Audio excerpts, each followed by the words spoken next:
Hello, everyone. This is Solaris BlueRaven, and welcome to Strange Universe. And I'm here filling in, and who's behind the mic with the original Doctor Strange, Dr. Richard Allen Miller. And tonight we'll be discussing the world of magic and how it applies to our everyday life. And let me get you his bio here. He's an author and researcher. Dr. Richard Allen Miller reveals a depth of knowledge and experience in alternative agriculture, physics, and metaphysics. Miller began working in the secret world of Navy Intel SEAL Corp and then MRU in the late 1960s and now has amazing experiences and conclusions to share. Before many leading edge concepts became trending topics, Miller was and is in the international front lines of research, experimentation, and documentation. His website is richardallenmiller.com and also oak-publishing.com. And he is the man. So please welcome Dr. Richard Allen Miller to the show this evening. Good evening, Richard. I don't know what to do, man. How do I follow something like that? Well, that's, we're talking time travel and, magic and alchemy, and I think it all correlates, right? I can do that. That's right. And you are Dr. Strange, aren't you? Well, stay tuned on that. Same bat channel, same bat time. That's right. So we've got you here now, and I'm very, very pleased to have you on tonight. So let everybody know what you've been up to currently. Well, yeah, thank you. I'm at war. I'm like a civilian in the middle of a war zone, and it's explosions all around me. Some are aimed directly at me, and I have no clue who it is or what I'm in the middle of. It's like, hacking. Websites got hacked. Book sales went down to zero.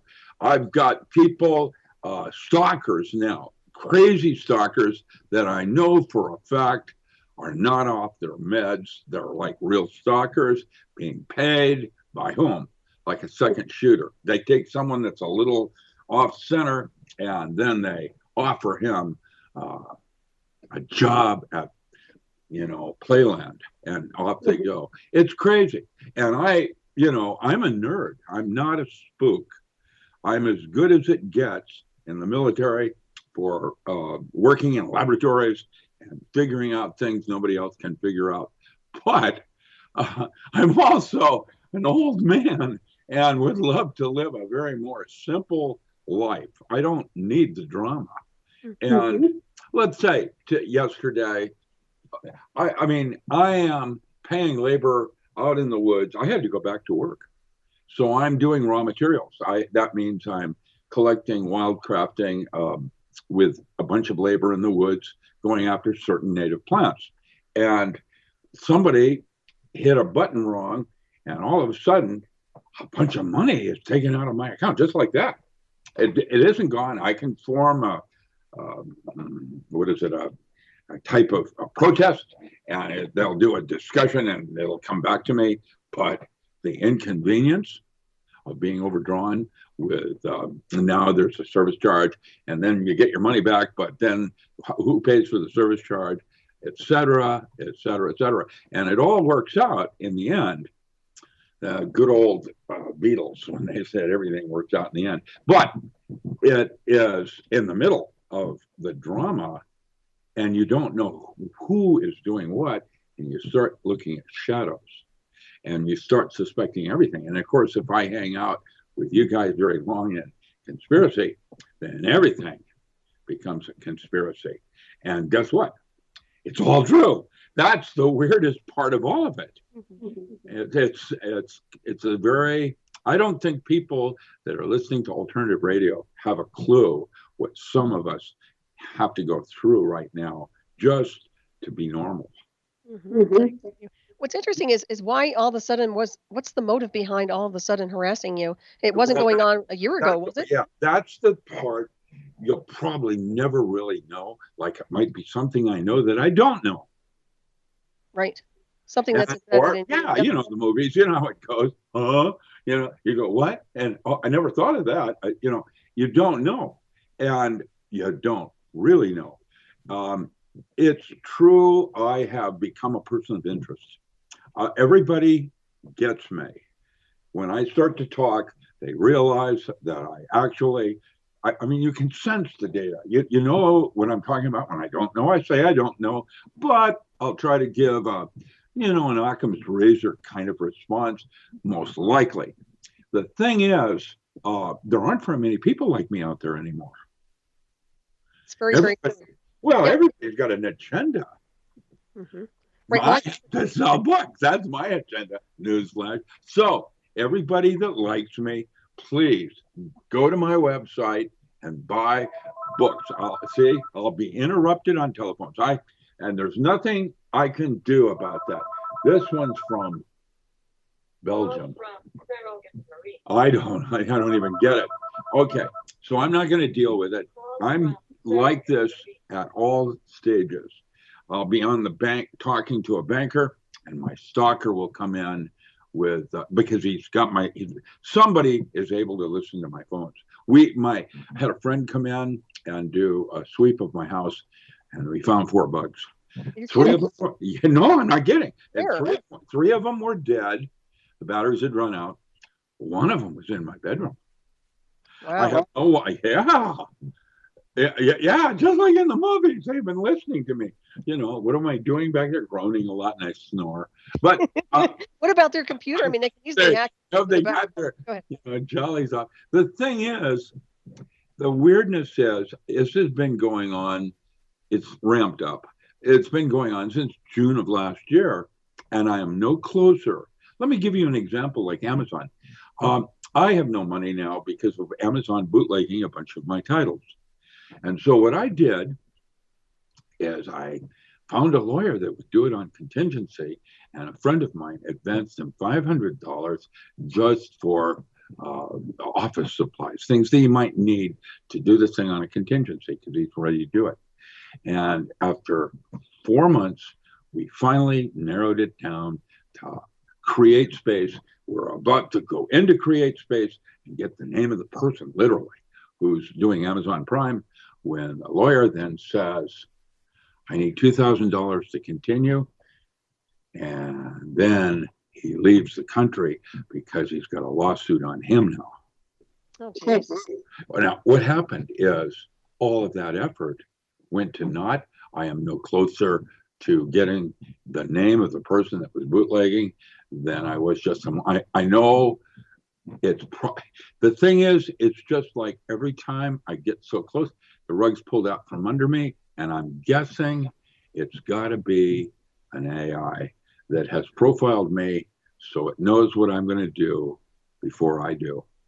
Mm-hmm. Algorithm of some kind. Well, sabotage is the name of the game. It seems like, anyway, especially for people like yourself who who have a lot of data. I mean, you have years and years and years of expertise in certain areas, especially when it comes to covert intelligence. Even with your science background, and to me, I would say that you become a target of interest, or somebody more than a target. So, I mean, I am basically an asset. I even have a handler from Putin.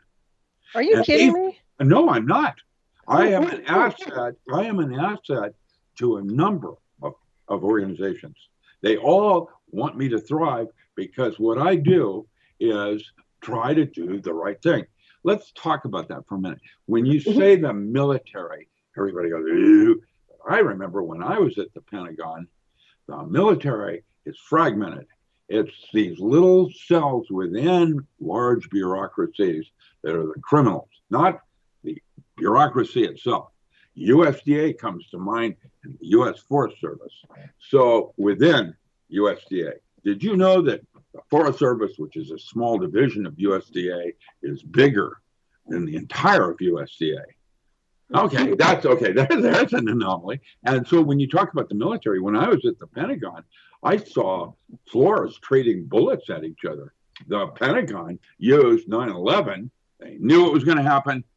They used that to take out some files because the Pentagon wasn't hit by an aircraft, and it was done with intent to take out a certain section of the Pentagon. Now that's the Pentagon shooting at itself.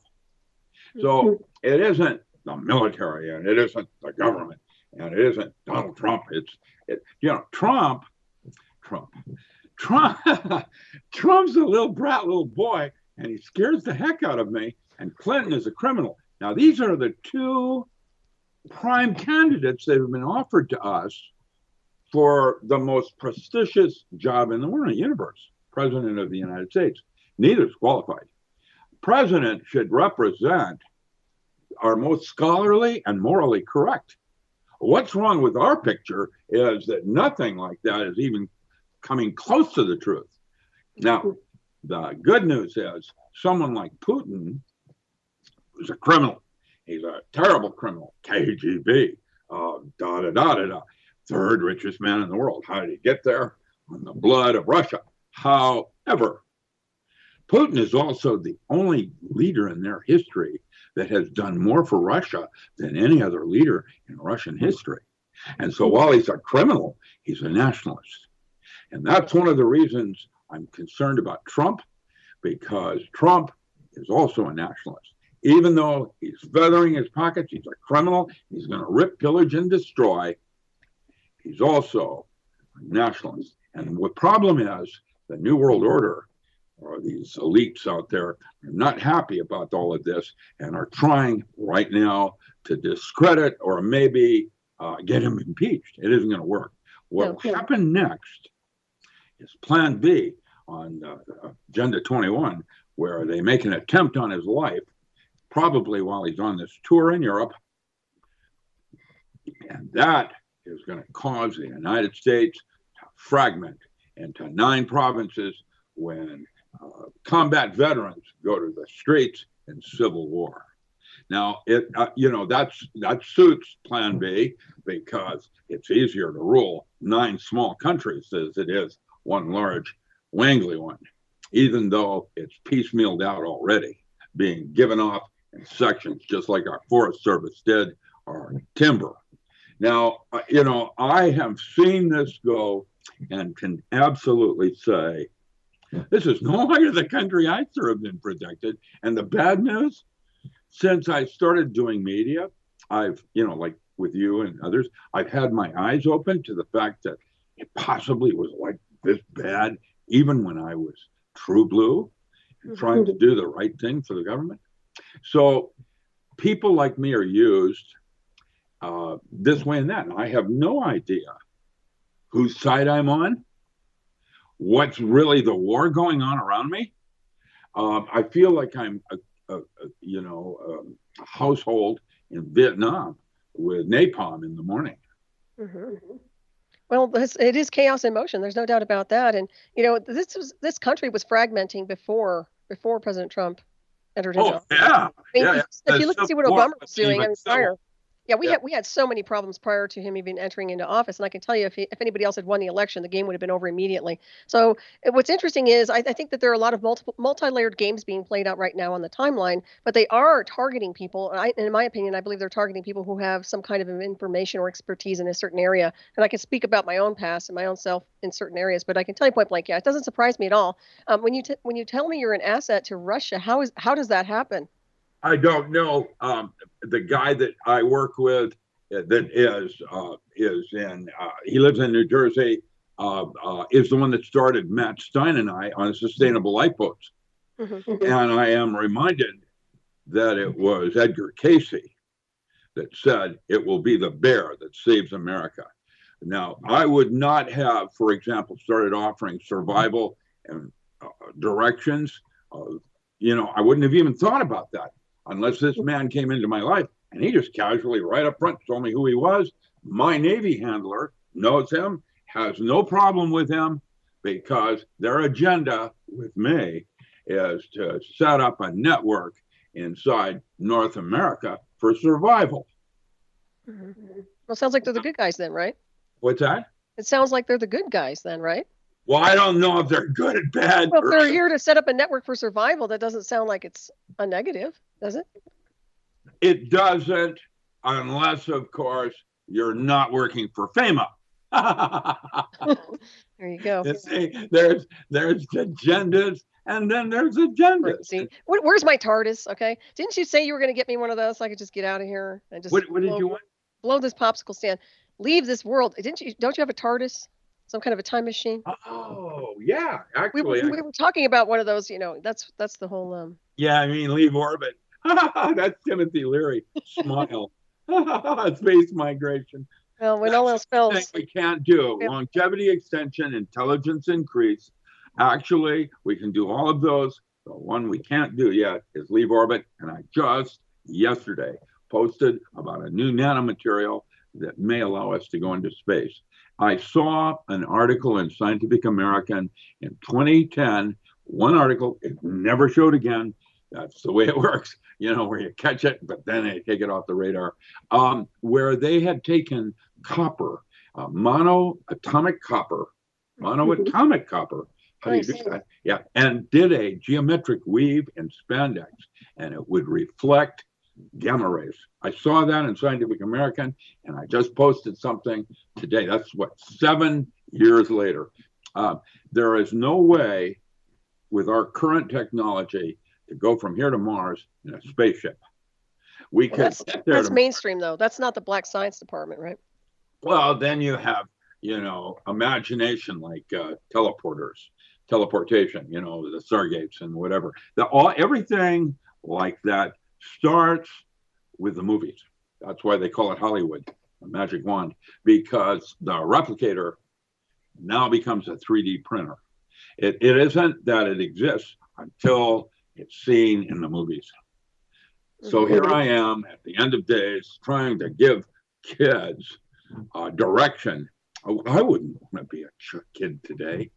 Oh, no, man. Oh, yeah. The educational program that they currently get to enjoy and the social networking that goes on, it's crazy. And so they took me to this comic convention and tested it out, see if the kids are looking for a real life hero. They are. Basically, it isn't about being a Spider-Man and Spidey Web and all that kind of thing. It's more about the distinction between ethics and morals, and someone that is going to try to do the right thing in the light of day. And here I am suggesting that, and you asked me what I've been up to. What I've got is 15, count them, 15 new audiobooks about to go on the market on my website. On the 11 years I taught metaphysics at Harvard and for graduate course level. And it breaks down physics in a manner that shows that it's advanced physics with a mystery school. Now, what do I mean by all of that? Well, meta means beyond. And so to talk about the physical world, we have basically hung out in quantum mechanics because of, space and time. That's how we measure everything, space and time as our yardstick. The thing is, we're now discovering that time and space are not quite what we thought they were, and that if we change our model from a quantum mechanical model, quantum mechanics means, because it's quantized, means the more you know about one thing, the less you know about something else. In other words, it has limits to what you can do with that kind of a model of the universe. And so when you start talking about consciousness, quantum consciousness, it doesn't work quite like that. And so where we now are talking about information or a holographic universe, rather than the yardstick being measured on space and time, it's measured on information and resolution of information, like a fractal, where it goes in or out on itself with more detail. Now, how does that work? Well, a hologram is n dimensions of information in n minus one dimension. It's the way information folds down into itself or out of itself. And the example I used in the early 70s was DNA. The DNA is a three-dimensional hologram of force space. That means that three-dimensional structure describes who you were, who you are, and who you will be as a metaphor. And so when you look at the brain, the top thing that we call the mind, it's not, that is an amorphous semiconductor. It's constantly changing, which means that it is a four-dimensional hologram of five space. And that means that by able to go to different places in the brain, you'll have a different projection of reality. If you explore that a little bit further, here's a nice little web search. Try Warnicki correction, Mars project. It turns out that no matter who you are, what race you are, whether you're black or you're Asian or you're whatever, Aleutian, Eskimo. It doesn't matter. If you take a person down in hypnosis, anybody cross culturally, we all, to the Wernicke correction, which is near the reticular activating center of the brain, we all have memories of working for the American government on Mars. How does that work? And the next thing comes out is, archetypal. Oh, well, it's an archetypal thing. I am you and you are me and I am cuckoo cuckoo. Well, is it a screen memory though? I mean, is that something that's been programmed into the collective? I don't know yet. Like it. Okay, go ahead. Stay tuned on that. Now that's the part where, it's a difficult because how do you isolate variables? If you're not using space and time, what doesn't exist? Yeah, it's energy, it's consciousness though. And it's still, if you're I'm not sure what you mean by energy. There's different kinds of energy. There's resolutions of energy. Let's talk about that for a minute. The physical plane is IQ. And that's, the physical plane. The emotional or EQ, the emotional plane, which is above the physical plane, is how you feel about the physical plane. It's more information. And but it's about the physical plane, but it's how you feel about it. And the intellectual plane is where we get into memes and modern myths and that kind of concept, because Plato made a distinction in basic forms between a chair and a couch. And they're the same, but they're different. And that's where Bohm's different similarities and similar differences came into his so-called implicate order. And it's the way we organize information. And the grouping on that is what led to from binary logic into NOR-NAND logic, or SQUIL, when we have databases where you group things around characteristics rather than is it this or is it that. That's called and, or, and not. But you can do the same logic sequence tree with shorter moves by going to NOR-NAND. And that was originally called object-oriented physics. And what we're doing, logic, and what we're doing now with qubits is able to encode information on top of itself. Now we have third generation D-Wave technology, AIs, and machines that can go places humans can't. Mm-hmm. Now, it's a metaphor. None of this is real. What's real is your ability to grasp it. Once you've got it in your mind's eye, that's what makes it real, because guess what the upper brain is up here? That brain is there to make all your beliefs true. Mm-hmm. In other words, I wouldn't have seen it if I hadn't believed it. And you go through life creating your own nightmare. That's how it works, man. And if you want to change the nightmare, then you have to be a little more active in your imagination of the thoughts you choose to entertain. That's true, but when you're being programmed by mass collectives and indoctrinated into false narratives, you have a challenge there. And also, if that's the case, and this is a good scenario to kind of dovetail into something else, but as we create these constructs through our thought process, say what's going on with you. For example, you're being harassed, you're being bothered. What about your state of consciousness? Exactly.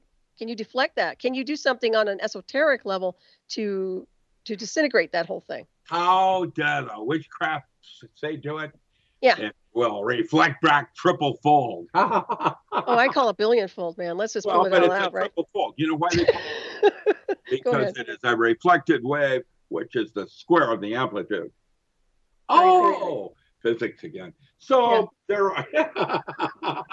It's magic is the art of changing consciousness at will. Now, art form has many different faces. In fact, candidly, there are about as many faces as there are human beings. It's so unique. That is the length, girth, and width of man. And so what's true for you is not necessarily true for me. And that's God's will. And why in all these religious scriptures and things of that say that, so no written words. And I would suggest rather than it being in the written word. It is your response, inner response to the written word. And that differs for each of us. Faith, hope, and love mean something quite different to each of us. And love, we talk about love is all there is. And yet, above love, the bliss states. Those are the higher states of consciousness they call the jhana states. There's 8 of them supposedly, for higher states of consciousness or cosmic consciousness. And above bliss states is joy. And joy occurs when you become inflamed because you are doing what you're supposed to be doing here in the physical world. Now, we're not. We're close, but we're not. And what we actually are doing is intent.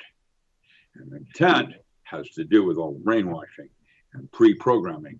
Like when I came out of the womb, first thing that something hit me and then took me off to be fingerprinted before I could even bond. And I think somebody also chopped off my penis. I think that because I was circumcised.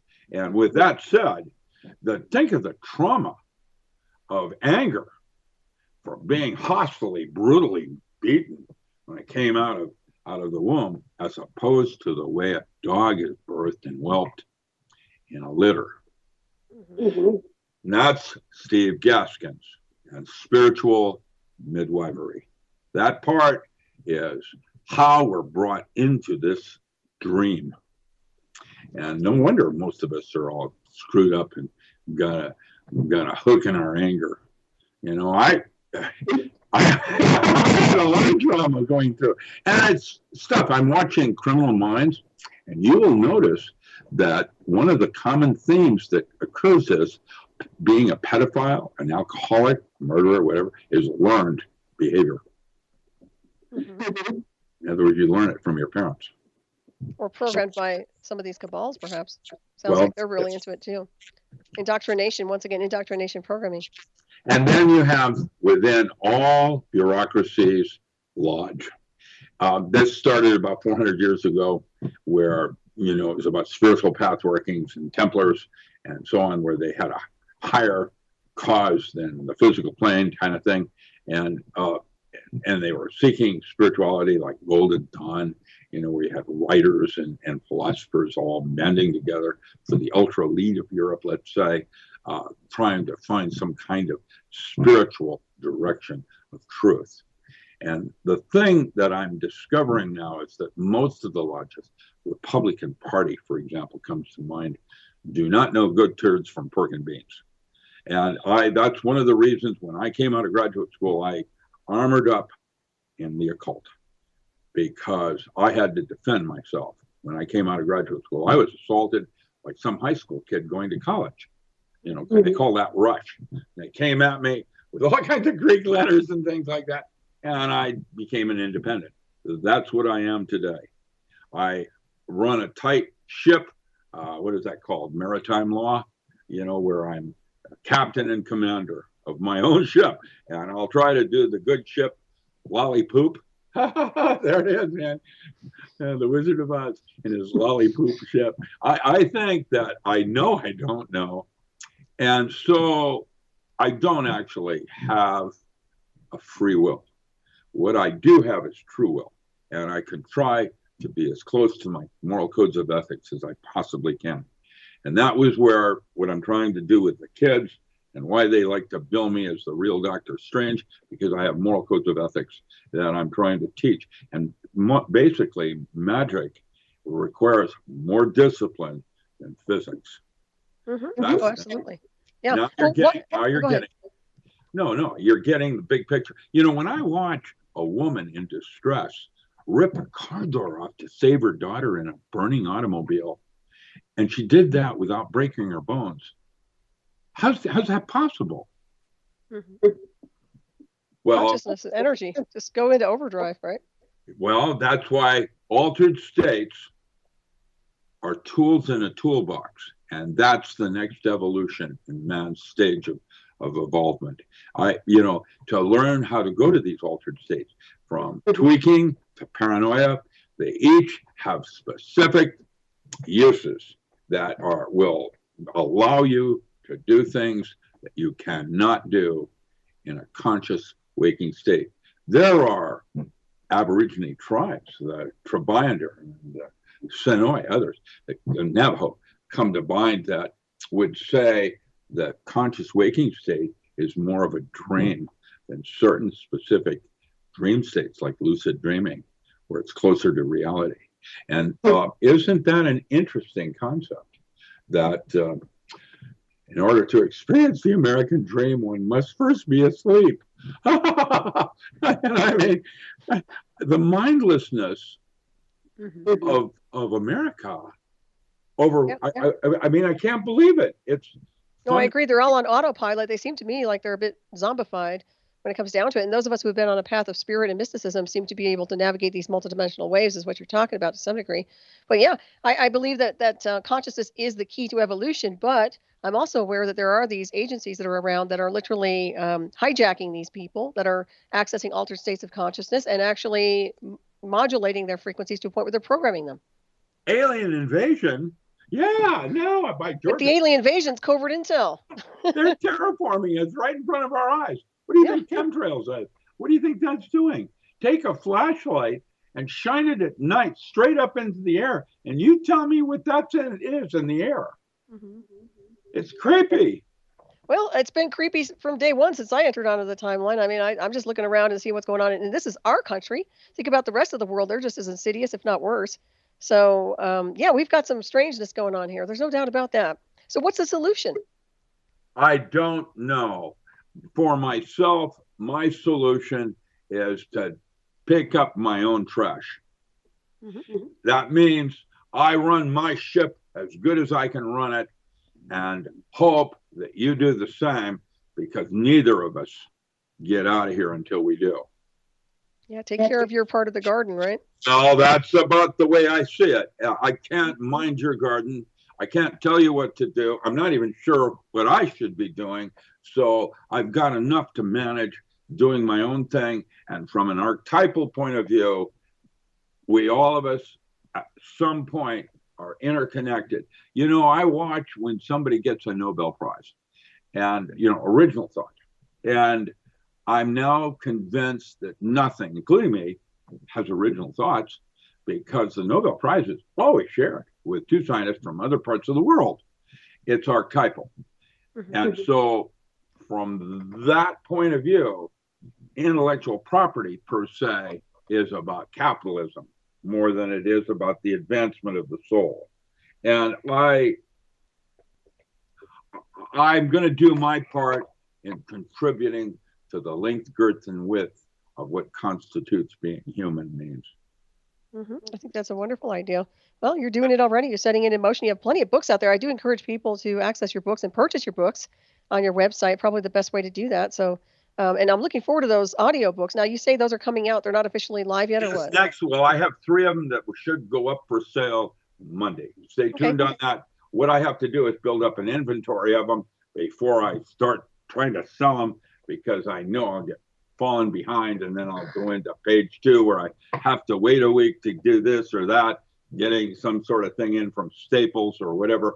And so what I'm doing now is building up an inventory to get it ready. There are 15 different courses that I taught, and there'll be, each course is 9 weeks, 8 or 9 week lectures, and answering questions in a specific area like dream states. What are the different dream states? We go through the whole thing for a couple of hours. But then I also then provide a download library for that particular talk from rare books and other kinds of things you can't find in normal libraries that I might make reference to. And somewhere around, I think it's metaphysics 11 or 12, I talk about Laughlin, D'Aquila, and McManus, and what they call cybernetic anthropology as a new system of magic, where the way you lay out a city determines the kinds of music and ghettos they'll have. Oh, it's very interesting. Yeah, it is. It's and I was doing that from 1990 to 2001. Dr. Mack, John Mack, at Harvard took my course in the 3rd year and started his alien abduction studies. And it's interesting. I remember telling him that these studies were not going to validate the existence of God. What they could do is treat the commonality of malady or trauma that everybody had incurred from this experience of a close encounter. Mm-hmm. I was part of his studies up in Homestead, Florida, with Liz Kuttner in the Liz Kuttner series. I was actually physically on location at the time she was abducted, and have my own conclusions on what is and is not happening. I don't think it's aliens per se taking people, but a break in human consciousness to something more detailed. And well, like Liz Kuttner, how I stopped her abduction said I put a camera on her bed at night. And what did that do? Stop the abductions. Because you were observing? Or something happened that caused the change. That's one option on how to interpret what happened. The other is that it wasn't happening. She was doing it to herself. And third one is that, it goes down the line. You don't know because you can't really yet isolate the variables because you don't have a model that incorporates that kind of phenomena. Right. Well, no, it's like now my mentor, I have a mentor. I've been very blessed. Dr. Stanley Krippner is coming up to see me. He was Montague Ullman, ran Maimonides Dream Labs, wrote books like Dream Telepathy, started Saybrook Institute, Humanistic Psychology out of San Francisco, and has been my friend since 1970. And comes up every year to visit me and do some Shakespeare and the Brit with me. And I take him to listen to Shakespeare or to listen to some music, classical music, whatever. And it's like I'm going to dedicate the non-local mind to him because this is my work 45 years later. In 1972, 2 years after I met him, I published a holographic concept of reality. And that appeared in his book with others from Jack Sarfatti and Robert O. Becker, others, where he said that was the most important paper ever written in parapsychology. And it played in Prague. And that was the first time I came out of the closet as a physicist. And with the non-local mind book, which now takes it 45 years later on how to use that concept to change the movie, I'm dedicating the book to him and his living memory. And it makes me so wonderful, feeling good to realize that I'm able to do that while he's still alive. Oh, that's great. Yeah. You know what's interesting also when you talk about all these abductions and what really rings very, very strongly with me when you're talking was the fact that when you focus on something, when somebody's having an episode of some kind and you're setting the intent to film or observe as a secondary or third party, it changes the dynamic of what's happening. Is that correct? It can change the dynamics. Or there can be, in The Modern Alchemist, Folie à Deux, where we all believe the same thing. Well, you've got some choices here. And that's how it works. And so to find and isolate variables is often very difficult. When I was working with Andrea Juharich at SRI, I remember Uri Geller was bending spoons and doing paranormal things from this guy from Israel that nobody understood how it did. And what the bad news is that Uri Geller started hanging out with a bunch of wealthy old ladies that were hysterical and here, bend my watch. And he would do it. And the problem is I call him cheating because that kind of phenomena, even with people like him, are not spontaneous. They can't just do it. It happens sometimes, and sometimes it doesn't. And he, like me, does not know what the switch is that turns it on and off from the profane into the sacred yet. But getting there. And that's the part where he couldn't do it at will. So he started cheating, please these old ladies and their money bags and whatever. And I caught him. And what the bad news is it took all the valuable and viable honest data and threw it out with the baby in the bathwater. Right. It made it all, and it fractured Andre Epuharch because he's the one that wrote the book Beyond Telepathy. And that book is a monumental piece of work. You start talking about me and ESP and all of that. His works I have heroes too, and people that I studied with that I respected. And what made me be the hard-boiled tick that I am, Alabama comes to mind, digging in good. And hard to, get rid of me. I always was instinctive in terms of forks in the road. That was why the military used me.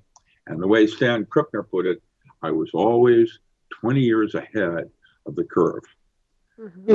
But to make me unique, I'm just a lead scout. Because, man's been here before. We've been here before. Nothing we're doing is new in the universe. When I look at the Cave of Dreams in France, and I see this star map on this bison, that's so-called painted by a caveman, and on closer inspection, it's a star map, accurate one, I might add. And then you go further down in France, and there's another cave where that star map on that bison is in reverse, indicating they saw it from space. It means that the Clovis and other kinds of cultures in other epochs had space travel. The Romana and other kinds of devices that we have in recorded history come to mind. And remember, it was the Clovis that crawled out of the cave. So to become Hopi and, the first ring and all of that, I'm going to say that we are about to have a change in everything. And the sun is changing. When I was a boy, I remember it being yellow. Today it's white. The sun's changed color because the radiation coming off the sun is different. What would cause the sun to be different? Is it the sun or is it our atmosphere? It's the sun. Okay. And the atmosphere is changing too. Yes, man is right in there doing his part. but it's not this or that. It's both things actually. But it's really what affects global changes is our sun. And shifts in our pole have already occurred, and nobody has picked up on that yet. Nobody has noticed that the sun is coming up in the dawn at a different location than it used to, and the Inuit have already said so. And there it is. Our star maps are different, where the Earth has shifted. It isn't shifting; it's actually moved significantly, and that's why we're getting weather changes. It sounds like it's changing course. You're describing. It's almost like a ship that's changing course. Well, we're 3 degrees out of orbit because there's another planet in our solar system that was just been discovered. Oh, there it is out there by Uranus, and its mass and density is that of Mars. Where did it come from? Oh, wait a minute. There's 6 planets out there now. Where did they come from?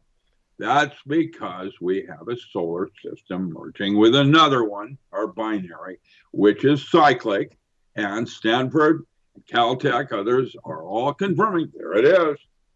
But to say what's going to happen is impossible. It's like throwing a bunch of billiard balls down on a billiard table and trying to do an equation of motion. You have no idea where they're going to go. That's very true. Well, it's like multidimensional waves all intersecting at one point to some degree. It's very interesting. What about Yellowstone? What's your take on that? Well, Yellowstone's like a big boil about to pop. And, the underground ferrets go as far as Iowa. And people didn't know that. You probably didn't realize that lava from underground lava, molten rock from Yellowstone is all the way up to Iowa. And the new Madrid fault line is a creepy situation with all those nuclear power plants on them. They're all leaking. The Daiichi-like GE plants, there's 20 of them on the New Madrid fault line, and the East Coast is just littered with them. They're all old, and they're leaking, like Indian Point up near New York City, one down near was it Boca? They're all leaking. And why?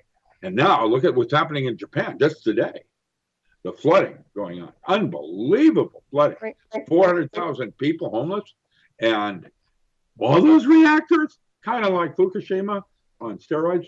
I am concerned.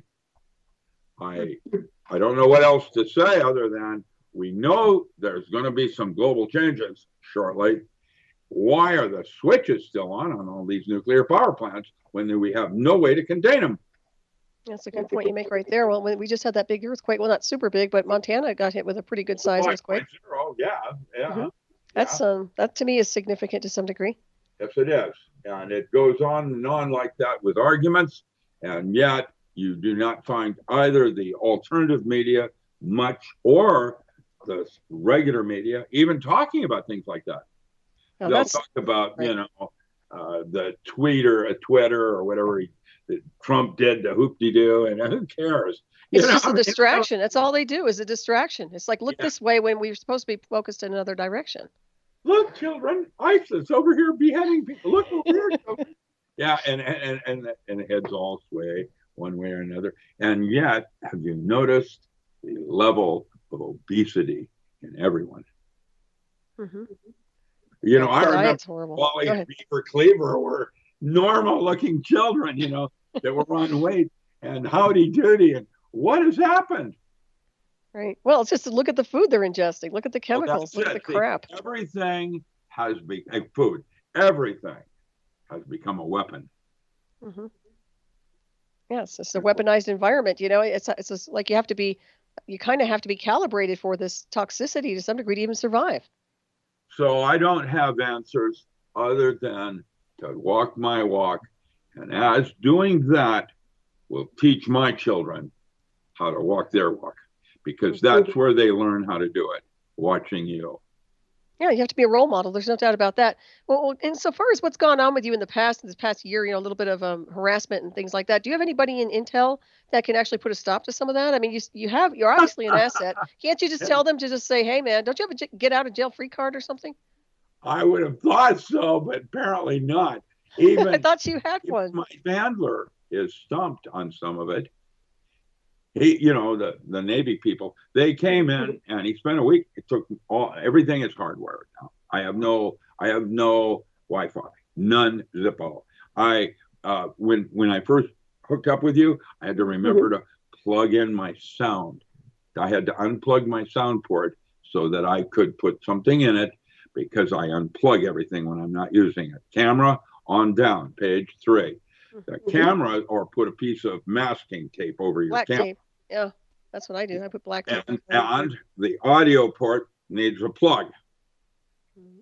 Very good. And you can pick up your audio like your telephone. Well, and then they can hardwire your head too, like me. I mean, they could just plug you in, and then you're just size by, Bio APIs. Yeah, well, that is it. Yeah. Don't see, you're going to create your own creepy.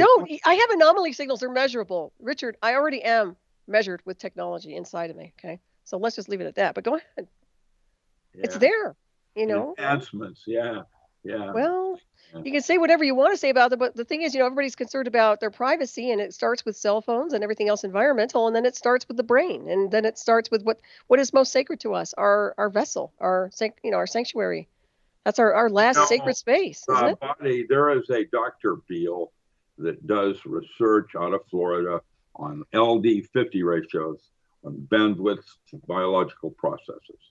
And will you read how toxic our environment is now with just cell phones and the 5G uploading transformer towers in your neighborhood? It's kind of creepy. There's laws now that prohibit the use of a child using a cell phone until after age 7. Well, I hope so. I can't believe kids are using a cell phone. What do they need a cell phone for at that age anyway? Oh, seriously. Dr. Seuss, listen, Big Bird, I'll tell you, I can tell you that, how did I put it in a movie I wrote once? Oh, yeah. If they're old enough to pee, they're old enough for me to join the church. That was a movie I wrote when I was teaching at Evergreen. We did a movie called Eat the Sun. Then Wow. You'll Be Your Own Father. And it won Best Picture of the Year in Cannes. It's a half-hour short made by, film studio at Evergreen College. At that time, it was a college. And the kids wanted a project. And so we created a new religion out of biofeedback. And the premise was that you measured your biological functions and put them back into perfect sync with each other. And when you did that, you would then know the unknowable truth. And it was run like a 60 Minutes with interviews with people in the streets and things like that. It was well done. And 60% of the people thought it was really real. The Vitaru Telemahandi.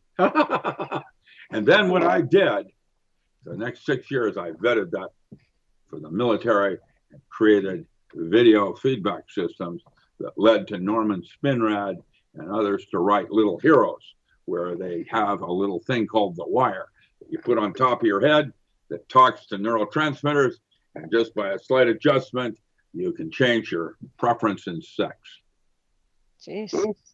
Well, because there was a group of aliens, I'm just using this as a metaphor, that could not understand how man could exist as a life form when the distinction between normal and psychotic could be measured in micrograms.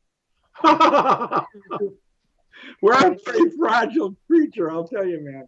I mean, we have, and to realize that sliding in and out of all these different altered states are places where you can do things you can't do in a normal conscious waking state, like rip a car door off, like an ant, have that kind of strength with an exoskeleton.